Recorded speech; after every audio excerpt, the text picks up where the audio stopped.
aquí hacíamos una pequeña introducción de lo necesario que es realmente preparar un argumento para decir vale la pena.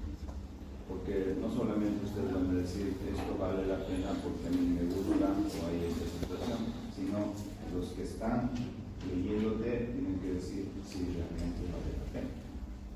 Te lo recomiendo.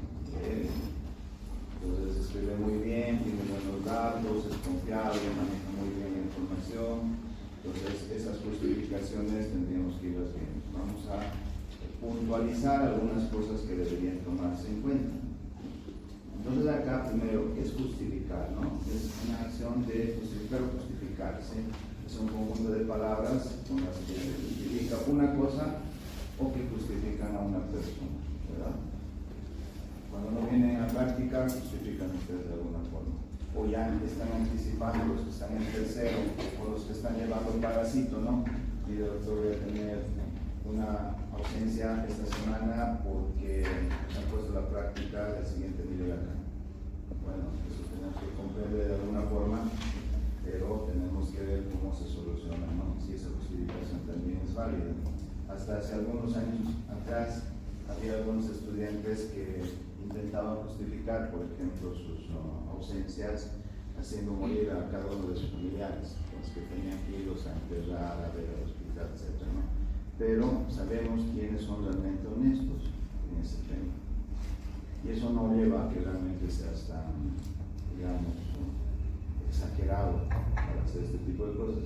Mientras respete la metodología, yo pienso que vamos a entablar, digamos, un equilibrio entre ustedes y yo para que podamos llevar adelante un trabajo de investigación. ¿Qué es la justificación de un trabajo de investigación? Se entiende por probar el fundamento de algo, o sea, el fundamento con argumentos que sean convincentes, por razones que sean suficientes para la realización de una investigación. La pregunta es cuando ustedes vayan a buscar un financiamiento, a ver, convénceme, ¿por qué debo darte dinero? ¿Por qué debo apoyar tu proyecto? Entonces ustedes dan, ¿no?, la relevancia, la importancia, la característica social, el aporte, la parte ética, no sé, para convencer a esta persona para que les den el dinero. Pero había diferentes maneras de convencer. Yo recuerdo cuando nos decían, tenemos un dinero en el CEDES y vamos a ver, vamos presentando proyectos. Y nosotros a veces hacíamos proyectos, ¿no?, 30, 20 hojas y los íbamos presentando. Venía a la iglesia con 2 o 3 hojitas y siempre nos ganaba y se llevaba el dinero. Entonces era porque tenía una justificación social bien fuerte. Y ellos también como que daban, digamos, la impresión de que el manejo de ese fondo tenía que ser, estaba siendo realizado por la iglesia y ellos podían hacerlo de una manera honesta, ¿no? Todo eso tenemos que irlo demostrando nosotros. La justificación viene mucho con este tipo de argumentos, ¿no? Yo les comento, entre mis primeros financiamientos que logré, fue uno que me otorgó el CEDES, que fue de 350,000 bolivianos. Imagínense, versus la contraparte que tenía en la universidad de casi 30,000 bolivianos. Es harto dinero para trabajar una investigación en todo el departamento, ¿no? Entonces, el alcance de Puerto-Interino, inicialmente empezamos a hacer un mapeo en todo lo que es el departamento y tuvo los datos iniciales muy interesantes, ¿no? Y de ahí, posteriormente, sale el proyecto de la doctora Carolina, ¿no?, papillomavirus, ya que tiene un buen rato, ¿no? Yo les estoy hablando del proyecto que realicé, fue en el 2007, 2006, pero fue un gran trabajo, ¿no?, de mover mucha gente, que los internos también nos colaboren y hagan ese tipo de trabajos, pero durante estas situaciones de argumentar, ¿no? Los datos los necesitamos tener esa información. ¿Para qué? Para evitar más grandes problemas. ¿Por qué? Porque si no solucionamos o no vemos realmente dónde está el conflicto, nos puede costar mucho dinero, demasiado dinero. Si nosotros nos pusiésemos a hacer una indagación de por qué ocurrieron esos accidentes de tránsito y donde hubo bastantes fallecimientos. Ahí podríamos encontrar realmente aquellos elementos que han ocasionado, ¿verdad?, estos problemas. Entonces ahí tendríamos una gran parte de solución y cuidar sobre todo que no vuelva a ocurrir, sobre todo en época de fiestas, ¿no? Alguna vez también, un poco para ver argumento, en algún momento estaba encargado de lo que era el programa de salud sexual y reproductiva en el CEDES. Parte de esto tenía que trabajar lo que era mortalidad materna. Entonces nos dijeron también, hay un dinero para que podamos trabajar, de armar algunas situaciones para evitar, pero presenten sus proyectos.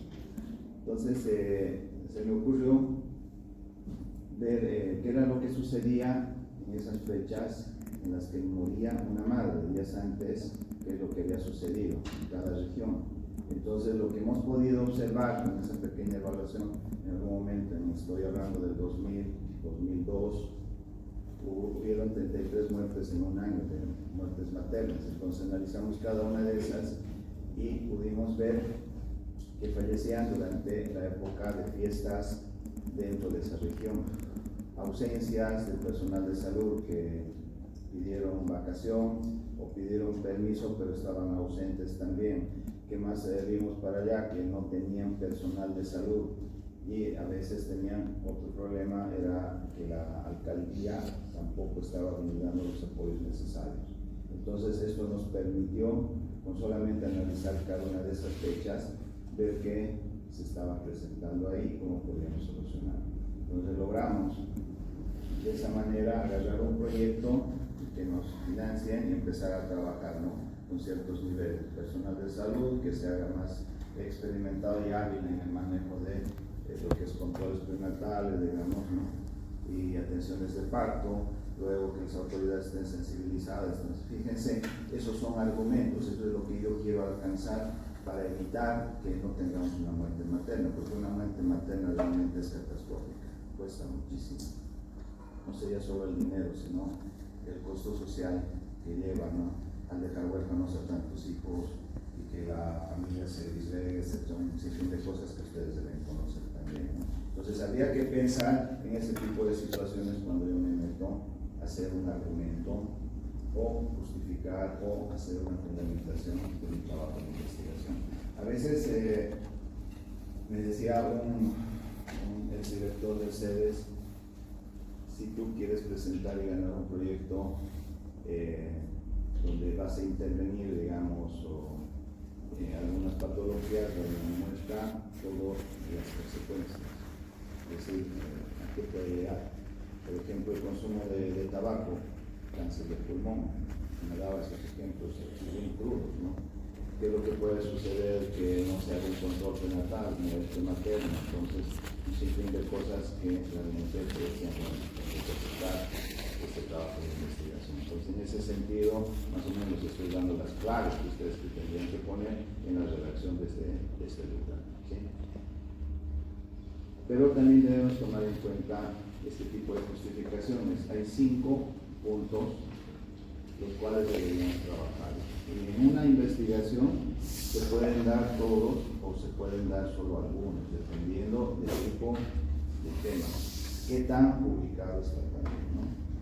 Aquí nos referimos con esta justificación teórica, por ejemplo, es que cuando estamos tratando algo en particular, ayer me hablaban de un tema muy interesante, por ejemplo, ¿no?, el narcisismo.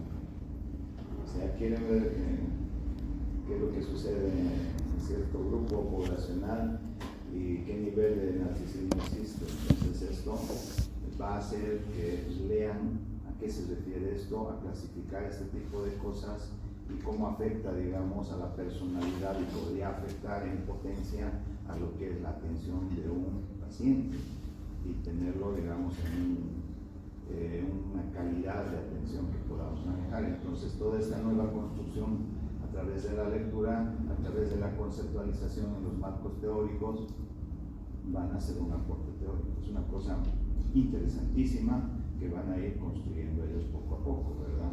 Entonces eso sería un aporte teórico. Cuando hablamos de una justificación metodológica, también se les preguntaba justo a este grupo, ¿no? ¿Qué instrumentos tú tienes para esto? Entonces ellos han manifestado algunos de ellos. ¿Cómo mides que una persona tiene un nivel de narcisismo? Una cosa es tener un ego, ¿verdad? Y otra cosa es ser narcisista.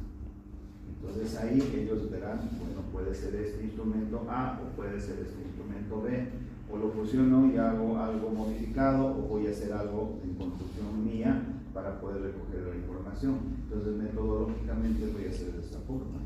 Pero no solamente les voy a dejar el formulario, sino voy a hacer una actividad previa para que pueda tener la mejor información posible, es decir, un poquito que motivarlos a los que van a participar a que te respondan realmente de una manera precisa. Entonces, metodológicamente puedes estar haciendo una cosa.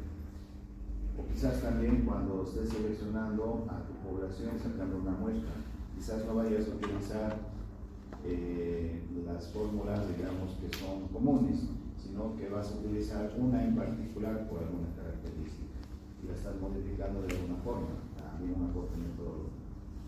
Muchas de estas cosas son interesantes. Ahora los formularios también, ¿no? Metodológicamente hablando, eran primero en físico, ahora son en digital. Pero hay que ver y empezar cómo te va a servir cada una de estas. Entonces todas esas cosas ustedes fácilmente lo pueden innovar. En la justificación práctica, la pregunta, ¿realmente ayudará a la solución de problemas prácticos o decisivos? Aquí lo que les decía, ¿no? Si estamos viendo que hay un incremento de cierta patología, accidentes rápidos, por ejemplo, ¿no? Hay perros que andan mordiendo en todo lado y están dando positivo también para la rabia canina y a los humanos la rabia humana. Entonces, ¿yo cómo voy a aportar con esto? Entonces, probablemente todos los resultados los voy a volcar a un proyecto de intervención también que va a ser muchísimo práctico y para poder salvar vidas. Porque acá hay que actuar rápidamente con este tipo de cosas, ¿no? Esos son los ejemplos que puedo poner.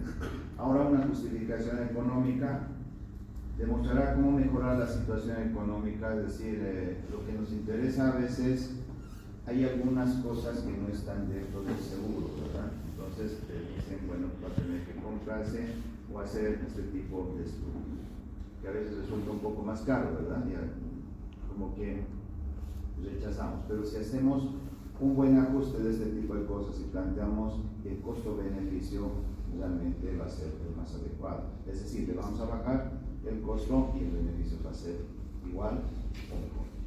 Entonces esto hay que tener siempre presente, ¿no? Tengo dos medicamentos, uno que cuesta tanto y el otro que cuesta menos, tienen la misma molécula, entonces lo que tengo que hacer es verlo a través de un trabajo de investigación, va a ser práctico y económicamente aceptable. Entonces veo y demuestro que es el que tiene valor económico más bajo, te sirve, entonces utilízalo y la gente lo hace. Entonces hay muchas cosas que podemos ver en la justificación social, que siempre la vamos a ver en nuestros trabajos en salud sobre todo. ¿Por qué? Porque es en el bien del ser humano, sea este niño, mujer, adolescente, adulta, puede ser, ¿no?, de la tercera edad, etc. Entonces tenemos que ver que la justificación social realmente va a ir a mejorar. Entonces, les vuelvo a repetir, se pueden presentar los 5 o quizás solamente 2, pero explíquenlos muy bien para que ustedes también puedan posesionar el tema a través de una buena justificación. Bien, y estas preguntas uno lanza cuando empieza a redactar, o a veces algún profesor o alguna otra persona a la que le pides ayuda en su visto bueno, que va a hacer, ¿no?, unas preguntas como esta. Dice, ¿qué tan conveniente es la investigación? Pero algunos son todavía más serios, más toscos, podríamos decir, ¿no? ¿Para qué sirve tu investigación? ¿No? Las palabras que te sacuden, ¿servirá para algo? ¿Por qué te hacen esa pregunta de esa forma? Te la hacen por el hecho de que realmente tiene que moverte el piso y decir, bueno, es por esta razón. En la mayoría de los trabajos de práctica estoy viendo motivación, pero hay algunos grupos que todavía faltan. ¿Eso qué quiere decir? Que el tema no les gusta. Entonces, cuando un grupo presenta su tema, su propuesta, solamente el título y lo está comenzando a justificar por la lectura que he hecho, en la manera en que lo hacen y van presentando ya demuestran su motivación. Y sabemos que van a llegar bastante lejos. Les falta todavía armar varias cosas, pero eso ya demuestra que sí tienen el interés. Eso es lo que deberíamos primero evaluar. Entonces, ¿para qué sirve? Bueno, a través de esa motivación yo voy a lograr que sea útil. ¿Qué tan importante es para la sociedad? No, la justificación social. Son importantísimos. Cada uno de estos respetando la ética, ¿no? ¿Quiénes se beneficiarán con los resultados de la investigación? Aquí es otra pregunta interesantísima, porque todos los resultados que vas a sacar de tu investigación, ¿a quién le van a servir? A los universitarios de la Facultad de Medicina, Ciencias de la Salud, por ahí es un tema social, puede ser parte económica, a educación, al Ministerio de Salud, al Servicio Departamental de Salud. Hace algunos años atrás, cuando estábamos haciendo algunos trabajos en algunos servicios de salud en una de los distritos, sacábamos todos los resultados y hacíamos un pequeño resumen y se lo enviábamos al director de sedes. Entonces también miraba, revisaba y se analizaba, ¿no?, con su personal para ver qué se podía hacer. Han habido cosas muy interesantes. Hace algunos años atrás, por ejemplo, era un compañero extranjero que hizo una observación en el Hospital Santa Bárbara y dice, bueno, acá tenemos un gran problema, pero tenemos que demostrar si esto es cierto o no es cierto. A mí me preocupa, decía, el traslado de los pacientes. A veces llaman a la ambulancia y va a su hogar o a la casa, pero bueno, los trasladan, pero ¿cuál es la condición de traslado? Entonces, esta atención prehospitalaria, como se llama, comenzó a tomar fuerza, porque ahí se dieron cuenta cuáles eran los problemas que se tenían dentro de la institución al no contar con una ambulancia con ciertas características. Entonces, a partir de que terminaron ese trabajo, por ejemplo, esa información se la entregamos al director y en ese momento comenzaron a armar. Y las ambulancias que tienen ahora, bueno, ya son distintas. No son lo mejor que quisiéramos, ¿no? Tienen que ser una terapia intermedia, por lo menos, pero ya hemos logrado que el personal esté capacitado, que sepa no solo primeros auxilios, sino que sepa ya el LSP, que sepa manejar al paciente crítico, etc. Pero que llegue más o menos estable o estable para el hospital, que lo atiendan ahí. Entonces, fíjense, esos resultados no sirvieron. Muchas de esas cosas tenemos que pensarlas de esa manera para decir a quién le va a servir. Tiene que servirle, porque no puede quedarse en un estante esta información. ¿Sí? Bien. ¿Se va a llenar algún vacío de conocimiento? Claro que sí, por eso estamos haciendo el esfuerzo, ¿no?, de toda la literatura que estamos leyendo, qué es lo que hicieron. Y dentro de esa literatura identificar qué no hicieron. Entonces, al identificar esto, nos damos cuenta dónde vamos a actuar también, ¿no? Se podrá conocer en mayor medida el comportamiento de una o diversas variables o la relación entre ellas, ¿no? Entonces, hay que ir fijándonos un poco de este tipo de cosas. En algún momento, en la Caja Nacional, en el servicio de neonato, había un número elevado de muertes neonatales. Entonces nos pusimos a hacer un trabajo de investigación, revisamos qué sucedía y que había varias variables que debían tomarse en cuenta y cuál de estas se relacionaba más. Y era el lavado de manos. El lavado de manos, que es muy importante ahí, que va contaminando una serie de lugares, sobre todo la parte más contaminada que encontramos en ese momento por los estudios de ambiente, estaba en uno de los anaqueles donde se manejaba y se manipulaba todos los medicamentos, ¿no?, intravenosos sobre todo. Entonces, ahí llevaban todo tipo de gérmenes y llevaban para los pacientes, inyectaban, lamentablemente ya aparecían con eso. Entonces, varias de estas cosas se han ido modificando y los mismos neonatólogos son súper estrictos en ese tema, ¿no?, de tener una bata distinta a la que manejamos afuera en el consultorio o en sala. La batita tiene que ser solamente para neonato Nos ponemos ahí, si vamos a usar guantes, bienvenido, si no vamos a usar guantes, es lavarse la mano entre cada uno de los pacientes. Entonces eso es lo que nosotros hemos logrado también de alguna forma, ¿no? Entonces no hacemos investigación suelta, sino por hacerlo, por ganar puntos, sino que esto tiene que tener un sentido. Bien, entonces en una redacción podría quedar de esta forma la justificación. Pueden hacer muchas modificaciones acá. Por ejemplo, se lo voy a decir. La justificación dice: investigar la calidad, estamos hablando de la calidad de atención, ¿verdad? La calidad de atención y sobre todo sus componentes y el comportamiento de cada uno de ellos va a permitir identificar las dificultades de manera anticipada. Aquí ya te está dando una expectativa dentro de la justificación. Será muy útil para poder mejorar la planeación estratégica. Ya están dirigiendo hacia dónde. Dentro de un servicio de salud, ¿no? Precisando el componente identificado con problemas, esto es lo que nos interesa, sobre todo en un momento de la pandemia. Estamos en la pandemia, que queríamos era identificar si la calidad de atención realmente valía la pena ser estudiada. Siendo, bueno, en ese momento una situación particular. A través de tener esta información, dice la sociedad y los pacientes que acuden a los servicios serán mejor tratados. Esto es lo que pretendemos. Respetando derechos, se podrá tener un mejor monitoreo de cada una de las actividades que concierne a la calidad de atención, es decir, infraestructura, equipamiento, recursos humanos, etc., ¿no?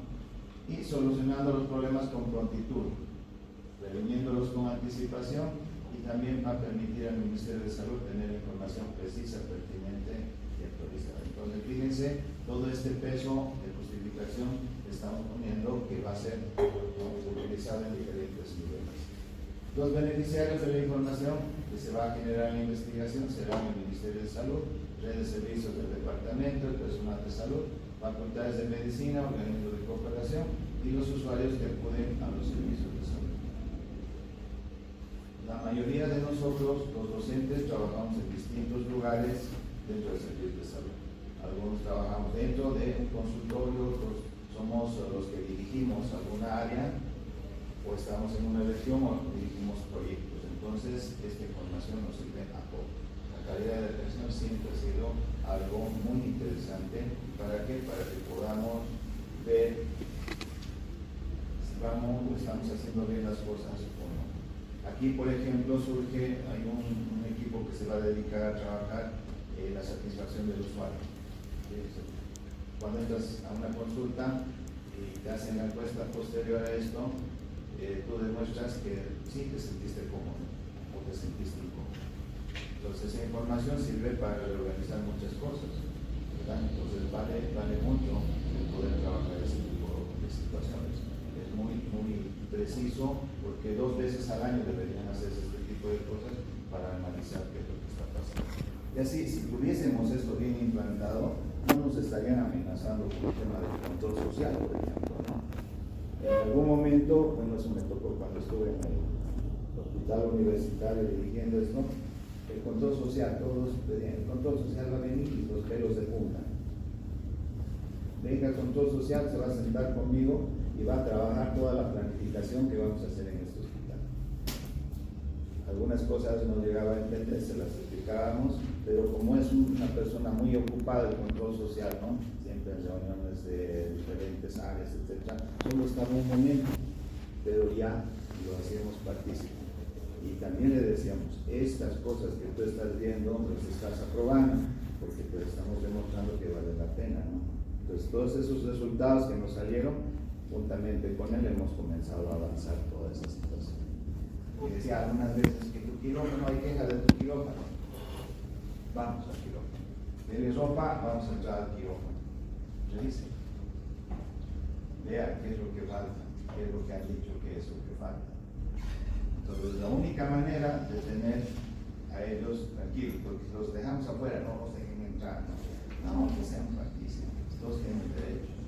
Y mientras más nosotros les damos la información de esto, los volvemos aliados nuestros. Eso es lo que vemos con todo lo que sale de calidad de atención, por ejemplo, ¿sí? Entonces, ahí está algo que deberíamos redactar con mucho cuidado. Y si vemos en la estructura, tenemos planteamiento del problema, formulación de la pregunta y la justificación. Que debería ir en el protocolo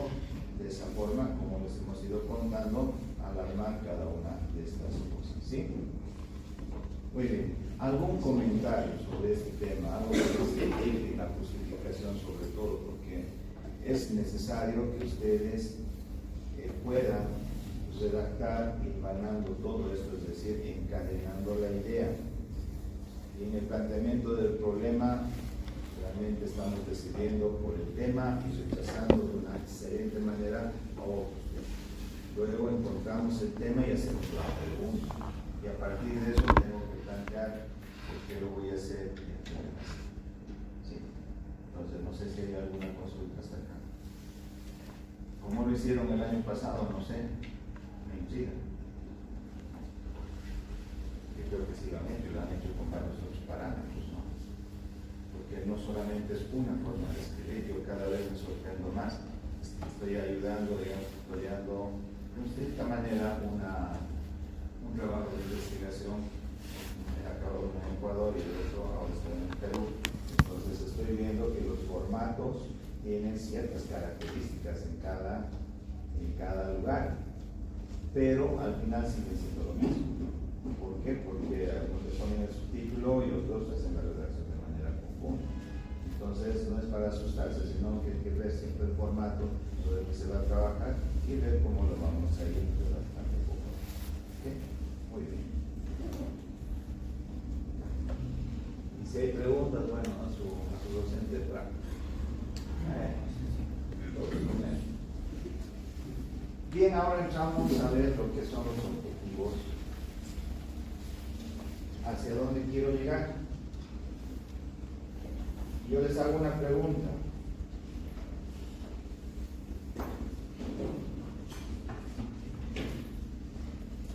Cuando ustedes supieron su nota de que entraban a la escuela de medicina, seguramente comenzaron a soñar con objetivos.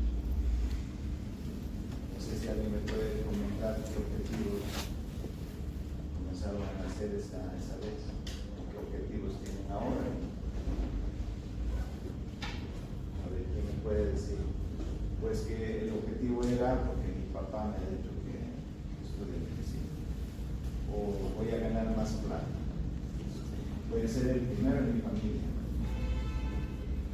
pues que esté entrando por vocación. Entonces cada objetivo, sobre todo el objetivo de vida, tiene mucho que ver con que lograr algo, pero ¿qué es lo que quieren lograr ustedes estando ya aquí a este nivel también en segundo curso? ¿Qué quieren alcanzar? Aprobar con 51 seguro. Espero que no. ¿Cuál es el objetivo de ustedes para estar aquí en la escuela de medicina?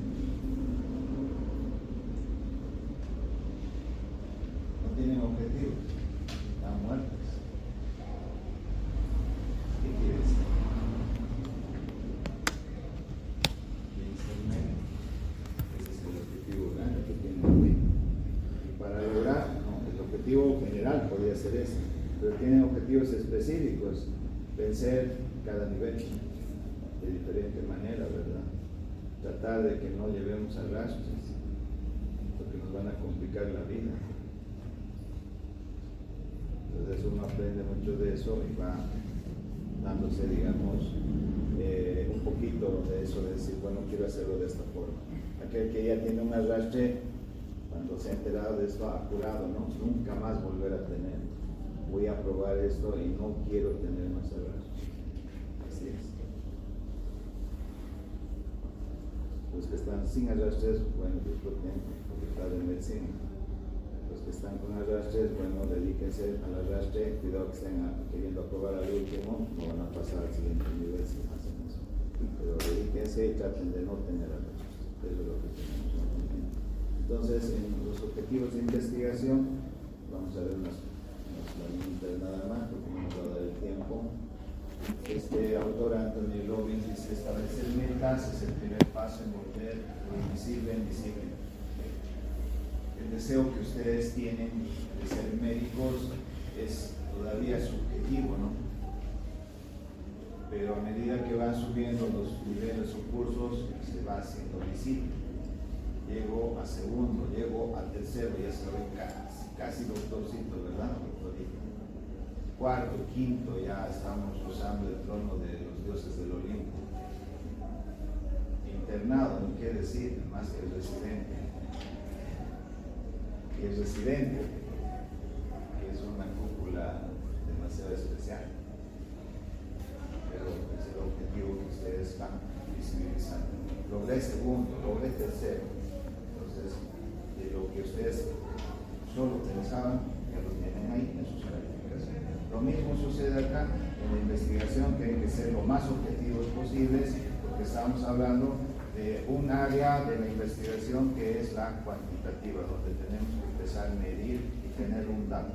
No vamos a meternos todavía en la cualitativa, que es súper interesante, ¿no? Pero vamos a establecer primero la parte cuantitativa. ¿Qué más tenemos? Y con esto voy a terminar la clase.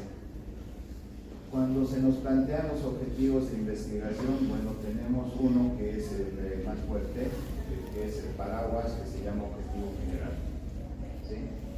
Y a partir de esto comienzan a elaborarse, a construirse objetivos específicos que tienen que ser ordenados de una forma lógica.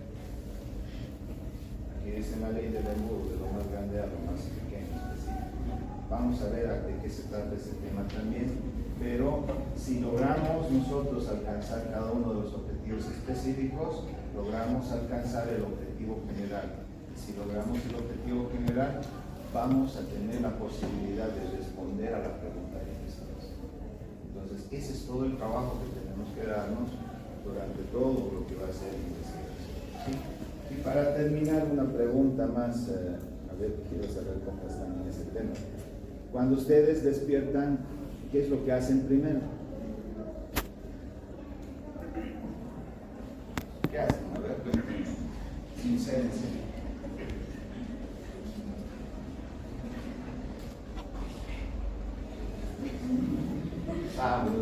Díganlo. ¿Qué hacen? Cuando se despiertan. Tengo que ir a casa de salud pública, se despiertan.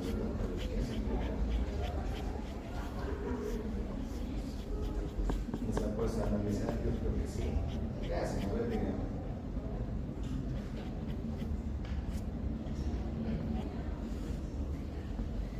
No hacen nada, no vienen a clase. Se vuelven a dormir. ¿Qué hacen? Algunos me dicen, voy a desayunar, me voy a asear, tomo el celular y reviso mis mensajes. Entonces, bueno, esas son actividades que hacen supuestamente al despertar. Pero ¿será cierto? ¿Será lo adecuado? ¿Qué deberíamos hacer cuando despertamos?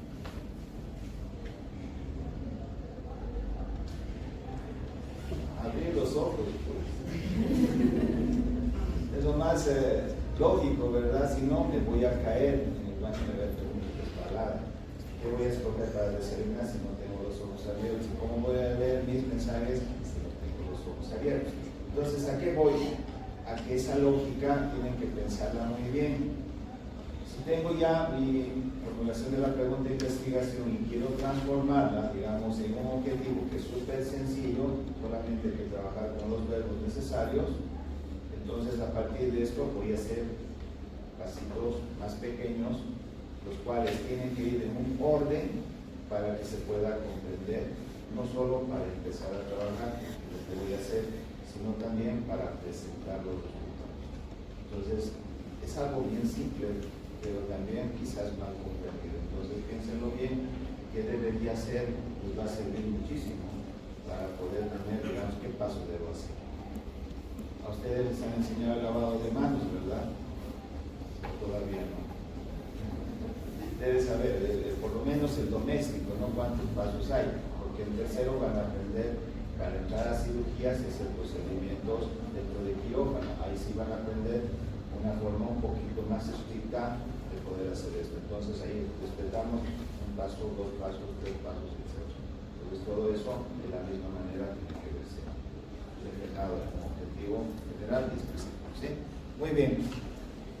Si hubiese alguna consulta, ya saben, los docentes de plan. Cualquier dato